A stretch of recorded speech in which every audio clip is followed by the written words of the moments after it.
Hello दोस्तों, आपका स्वागत है आपके अपने चैनल टॉप सर में। तो दोस्तों आज हम लाए हैं जो गोधली है ना 10th क्लास के, उसका पहला चैप्टर है जिसका नाम है श्रम विभाजन और जाति प्रथा।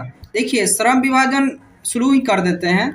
श्रम विभाजन और जाति प्रथा ना ये एक निबंध है, ठीक है। और ये एक निबंध है और इसके लेखक जो हैं डॉक्टर भीमराव अंबेडकर जी हैं, जिनको बाबा साहेब भी कहा जाता है। इस पाठ में लेखक डॉक्टर जो हैं उनका डॉक्टर भीमराव अंबेडकर का जन्म हुआ था 14 अप्रैल 1891 में मऊ के जो है ना मध्य प्रदेश में दलित परिवार में हुआ था, ठीक है, दलित परिवार में हुआ था। उन्होंने उच्च शिक्षा के लिए अमेरिका गए और उसके बाद वहाँ से वो लंदन गए। उसके बाद वहाँ से वकालत की पढ़ाई अपने भारत में भी आके किए, वकालत कई साल तक। वो प्रथम कानून मंत्री भी बने थे भारत के। देखिए ये श्रम विभाजन और जाति प्रथा जो है इसके लेखक तो हैं डॉक्टर भीमराव अंबेडकर जी ही। और ये जो है ना प्रसिद्ध है, श्रम विभाजन जो है प्रसिद्ध एक भाषण है जहाँ जिसका नाम है एनिहिलेशन ऑफ कास्ट से लिया गया है ये, ठीक है। और देखिए डॉक्टर भीमराव अंबेडकर को संविधान के पिता भी कहा जाता है और समय समाज के स्थापना भी उन्होंने ही किया था, ठीक। अब देखिए अगला है पॉइंट, एनिहिलेशन ऑफ कास्ट जो है इसके हिंदी रूपांतरण इंग्लिश में था तो इसको हिंदी में रूपांतरित किए हैं ललई सिंह यादव, ठीक है। और बाबा साहेब का जो हुआ था निधन वो 1956 में दिल्ली में हो गया था। और देखिए उनके 3 प्रेरक भी था, जो 3 प्रेरक थे, बुद्ध थे, कबीर थे और ज्योतिबा फूले, उनके 3 प्रेरक थे। देखिए हम एक और वीडियो बाद में लाएंगे जो इसका ऑब्जेक्टिव होगा, ठीक है। और वो जो है लेख क्या बोलते हैं उनकी रचनाएं वगैरह उसमें रहेगा, तो इसको फिलहाल अभी आप कीजिए। देखिए क्वेश्चन यहाँ पर है, 1 नंबर क्वेश्चन है कि लेखक किस विडंबना की बात करते हैं, विडंबना का स्वरूप क्या है। तो देखिए लेखक के लिए विडंबना की बात यह है कि इस युग में भी जातिवाद के पोषकों की कमी नहीं है, ठीक है। आगे क्वेश्चन जो है 2 नंबर क्वेश्चन देख लीजिए।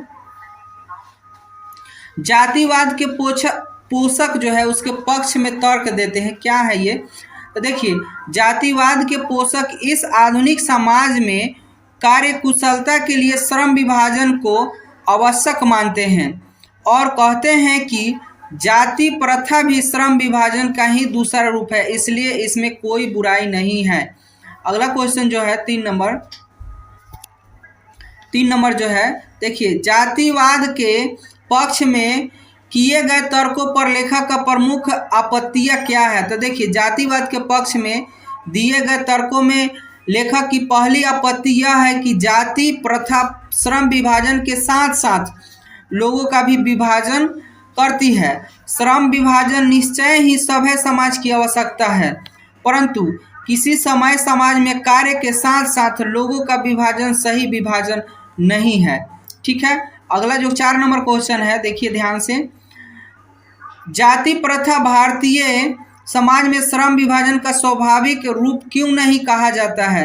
तो देखिए भारत की जाति प्रथा की एक और विशेषता यह है कि यह श्रमिकों को अस्वाभाविक विभाजन ही नहीं बल्कि श्रमिकों को एक दूसरे से ऊंच नीच की दर्शाता है, जो विश्व के किसी भी समाज में नहीं पाया जाता है।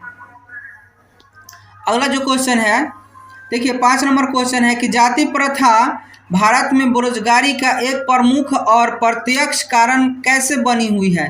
तो आंसर देखिए, भारत में जाति प्रथा लोगों को कोई भी ऐसा कार्य नहीं चुनने देती है जो उनके पूर्वजों ने नहीं किया हो। लोग अपने पूर्वजों का ही कार्य चुनते हैं, जिसके कारण जाति प्रथा भारत में बेरोजगारी का प्रत्यक्ष और प्रमुख कारण बनी हुई है। चलिए अगला क्वेश्चन है 6 नंबर, लेखक आज के उद्योग में गरीबी और उत्पीड़न से भी बड़ी समस्या किसे मानते हैं और क्यों मानते हैं। देखिए लेखक जो है गरीबी और उत्पीड़न से भी भारी समस्या जाति प्रथा को मानते हैं, क्योंकि जाति प्रथा लोगों का उनके स्वभाव के अनुसार कार्य चुनने की अनुमति नहीं देती है।